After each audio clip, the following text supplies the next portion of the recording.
पतरस की दूसरी पत्री, पहला अध्याय। शमौन पतरस की ओर से, जो यीशु मसीह का दास और प्रेरित है, उन लोगों के नाम जिन्होंने हमारे परमेश्वर और उद्धारकर्ता यीशु मसीह की धार्मिकता से हमारा सा बहुमूल्य विश्वास प्राप्त किया है, परमेश्वर के और हमारे प्रभु यीशु की पहचान के द्वारा अनुग्रह और शांति तुम में बहुतायत से बढ़ती जाए, क्योंकि उसके ईश्वरीय सामर्थ्य ने सब कुछ जो जीवन और भक्ति से संबंध रखता है हमें उसी की पहचान के द्वारा दिया है, जिसने हमें अपनी ही महिमा और सद्गुण के अनुसार बुलाया है, जिनके द्वारा उसने हमें बहुमूल्य और बहुत ही बड़ी प्रतिज्ञाएं दी हैं, ताकि इनके द्वारा तुम उस सड़ाहट से छूटकर जो संसार में बुरी अभिलाषाओं से होती है, ईश्वरी स्वभाव के संभागी हो जाओ। और इसी कारण तुम सब प्रकार का यत्न करके अपने विश्वास पर सद्गुण, और सद्गुण पर समझ, और समझ पर संयम, और संयम पर धीरज, और धीरज पर भक्ति, और भक्ति पर भाईचारे की प्रीति, और भाईचारे की प्रीति पर प्रेम बढ़ाते जाओ। क्योंकि यदि ये बातें तुम में वर्तमान रहें और बढ़ती जाएं, तो तुम्हें हमारे प्रभु यीशु मसीह के पहचानने में निकम्मे और निष्फल न होने देंगी। और जिसमें ये बातें नहीं, वह अंधा है और धुंधला देखता है, और अपने पूर्वकाली पापों से धुलकर शुद्ध होने को भूल बैठा है। इस कारण हे भाइयों, अपने बुलाए जाने और चुन लिए जाने को सिद्ध करने का भली भांति यत्न करते जाओ, क्योंकि यदि ऐसा करोगे तो कभी भी ठोकर न खाओगे, वरन इस रीति से तुम हमारे प्रभु और उद्धारकर्ता यीशु मसीह के अनंत राज्य में बड़े आदर के साथ प्रवेश करने पाओगे। इसलिए यद्यपि तुम ये बातें जानते हो और जो सत्य वचन तुम्हें मिला है उसमें बने रहते हो, तो भी मैं तुम्हें इन बातों की सुधि दिलाने को सर्वदा तैयार रहूंगा। और मैं यह अपने लिए उचित समझता हूं कि जब तक मैं इस डेरे में हूं, तब तक तुम्हें सुधि दिला दिलाकर उभारता रहूं, क्योंकि यह जानता हूं कि मसीह के वचन के अनुसार मेरे डेरे के गिराए जाने का समय शीघ्र आने वाला है। इसलिए मैं ऐसा यत्न करूंगा कि मेरे कूच करने के बाद तुम इन सब बातों को सर्वदा स्मरण कर सको, क्योंकि जब हमने तुम्हें अपने प्रभु यीशु मसीह की सामर्थ का और आगमन का समाचार दिया था, तो वह चतुराई से गढ़ी हुई कहानियों का अनुकरण नहीं किया था, वरन हमने आप ही उसके प्रताप को देखा था कि उसने परमेश्वर पिता से आदर और महिमा पाई, जब उस प्रतापमय महिमा में से यह वाणी आई कि यह मेरा प्रिय पुत्र है, जिससे मैं प्रसन्न हूं। और जब हम उसके साथ पवित्र पहाड़ पर थे, तो स्वर्ग से यही वाणी आते सुना, और हमारे पास जो भविष्यद्वक्ताओं का वचन है वह इस घटना से दृढ़ ठहरा। और तुम यह अच्छा करते हो जो यह समझकर उस पर ध्यान करते हो कि वह एक दिया है जो अंधियारे स्थान में उस समय तक प्रकाश देता रहता है, जब तक कि पौ न फटे और भोर का तारा तुम्हारे हृदयों में न चमक उठे। पर पहले यह जान लो कि पवित्र शास्त्र की कोई भी भविष्यवाणी किसी के अपने ही विचारधारा के आधार पर पूर्ण नहीं होती, क्योंकि कोई भी भविष्यवाणी मनुष्य की इच्छा से कभी नहीं हुई, पर भक्तजन पवित्र आत्मा के द्वारा उभारे जाकर परमेश्वर की ओर से बोलते थे। पतरस की दूसरी पत्री, दूसरा अध्याय। और जिस प्रकार उन लोगों में झूठे भविष्यद्वक्ता थे, उसी प्रकार तुम में भी झूठे उपदेशक होंगे, जो नाश करने वाले पाखंड का उद्घाटन छिप छिप कर करेंगे, और उस स्वामी का जिसने उन्हें मोल लिया है इनकार करेंगे, और अपने आप को शीघ्र विनाश में डाल देंगे। और बहुतेरे उनकी नाई लुचपन करेंगे, जिनके कारण सत्य के मार्ग की निंदा की जाएगी, और वे लोभ के लिए बातें गढ़कर तुम्हें अपने लाभ का कारण बनाएंगे। और जो दंड की आज्ञा उन पर पहले से हो चुकी है, उसके आने में कुछ भी देर नहीं, और उनका विनाश ऊंघता नहीं।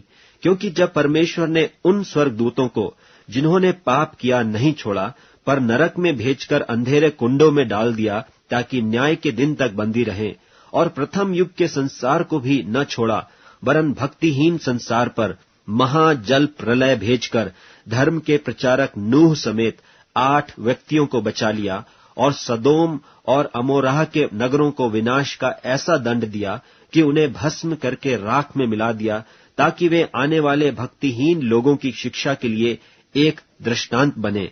और धर्मी लूत को, जो अधर्मियों के अशुद्ध चाल चलन से बहुत दुखी था, छुटकारा दिया, क्योंकि वह धर्मी उनके बीच में रहते हुए और उनके अधर्म के कामों को देख देख कर और सुन सुनकर हर दिन अपने सच्चे मन को पीड़ित करता था। तो प्रभु भक्तों को परीक्षा में से निकाल लेना और अधर्मियों को न्याय के दिन तक दंड की दशा में रखना भी जानता है। निज करके उन्हें, जो अशुद्ध अभिलाषाओं के पीछे शरीर के अनुसार चलते और प्रभुता को तुच्छ जानते हैं, वे ढीठ और हठी हैं और ऊंचे पद वालों को बुरा भला कहने से नहीं डरते। तो भी स्वर्गदूत जो शक्ति और सामर्थ में उनसे बड़े हैं, प्रभु के सामने उन्हें बुरा भला कहकर दोष नहीं लगाते। पर ये लोग निर्बुद्धि पशुओं ही के तुल्य हैं, जो पकड़े जाने और नाश होने के लिए उत्पन्न हुए हैं, और जिन बातों को जानते ही नहीं, उनके विषय में औरों को बुरा भला कहते हैं। वे अपनी सड़ाहट में आप ही सड़ जाएंगे। औरों का बुरा करने के बदले उन्हीं का बुरा होगा। उन्हें दिन दोपहर सुख विलास करना भला लगता है। यह कलंक और दोष है। जब वे तुम्हारे साथ खाते पीते हैं, तो अपनी ओर से प्रेम भोज करके भोग विलास करते हैं। उनकी आंखों में व्यभिचारिणी बसी हुई है और वे पाप किए बिना रुक नहीं सकते। वे चंचल मन वालों को फुसला लेते हैं। उनके मन को लोभ का अभ्यास हो गया है। वे संताप के संतान हैं। वे सीधे मार्ग को छोड़कर भटक गए हैं और बओर के पुत्र बिलाम के मार्ग पर हो लिए हैं, जिसने अधर्म की मजदूरी को प्रिय जाना, पर उसके अपराध के विषय में उलाहना दिया गया। यहां तक कि अबोल गदही ने मनुष्य की बोली से उस भविष्यद्वक्ता को उसके बावलेपन से रोका। ये लोग अंधे कुएं और आंधी के उड़ाए हुए बादल हैं। उनके लिए अनंत अंधकार ठहराया गया है। वे व्यर्थ घमंड की बातें कर करके लुचपन के कामों के द्वारा उन लोगों को शारीरिक अभिलाषाओं में फंसा लेते हैं, जो भटके हुओं में से अभी निकल ही रहे हैं। वे उन्हें स्वतंत्र होने की प्रतिज्ञा तो देते हैं, पर आप ही सड़ाहट के दास हैं, क्योंकि जो व्यक्ति जिससे हार गया है, वह उसका दास बन जाता है। और जब वे प्रभु और उद्धारकर्ता यीशु मसीह की पहचान के द्वारा संसार की नाना प्रकार की अशुद्धता से बच निकले और फिर उनमें फंसकर हार गए, तो उनकी पिछली दशा पहली से भी बुरी हो गई है, क्योंकि धर्म के मार्ग का न जानना ही उनके लिए इससे भला होता कि उसे जानकर उस पवित्र आज्ञा से फिर जाते जो उन्हें सौंपी गई थी। उन पर यह कहावत ठीक बैठती है कि कुत्ता अपनी छांट की ओर और धोई हुई सुअरनी कीचड़ में लौटने के लिए फिर चली जाती है। पत्रस की दूसरी पत्री 3 अध्याय। हे प्रियो, अब मैं तुम्हें यह दूसरी पत्री लिखता हूं और दोनों में सुधि दिलाकर तुम्हारे शुद्ध मन को उभारता हूं कि तुम उन बातों को जो पवित्र भविष्यद्वक्ताओं ने पहले से कही हैं और प्रभु और उद्धारकर्ता की उस आज्ञा को स्मरण करो जो तुम्हारे प्रेरितों के द्वारा दी गई थी। और यह पहले जान लो कि अंतिम दिनों में हंसी ठट्टा करने वाले आएंगे, जो अपनी ही अभिलाषाओं के अनुसार चलेंगे और कहेंगे, उसके आने की प्रतिज्ञा कहाँ गई? क्योंकि जब से बाप दादे सो गए हैं, सब कुछ वैसा ही है जैसा सृष्टि के आरंभ से था। वे तो जान बूझकर यह भूल गए कि परमेश्वर के वचन के द्वारा से आकाश प्राचीन काल से वर्तमान है और पृथ्वी भी जल में से बनी और जल में स्थिर है।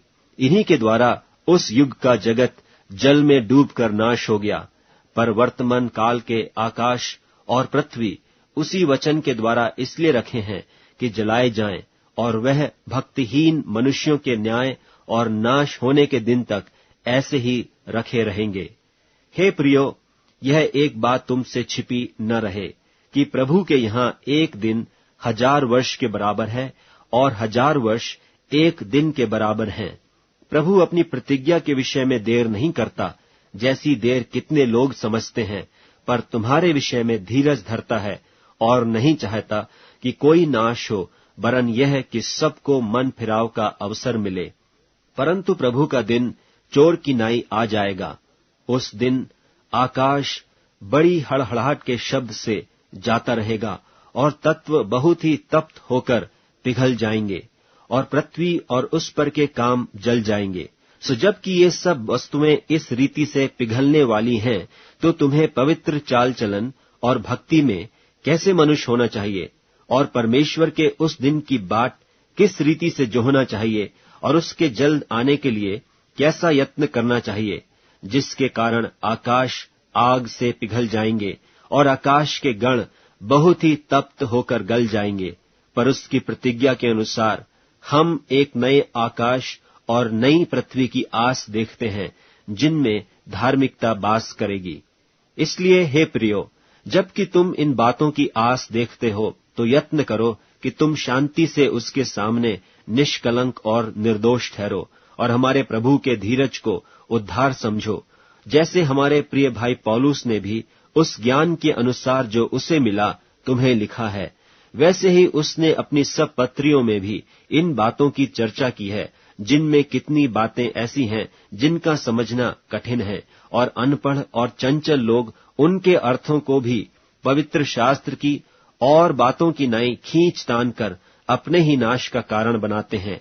इसलिए हे प्रियो, तुम लोग पहले ही से इन बातों को जानकर चौकस रहो, ताकि अधर्मियों के भ्रम में फंसकर अपनी स्थिरता को हाथ से कहीं खो न दो, पर हमारे प्रभु और उद्धारकर्ता यीशु मसीह के अनुग्रह और पहचान में बढ़ते जाओ।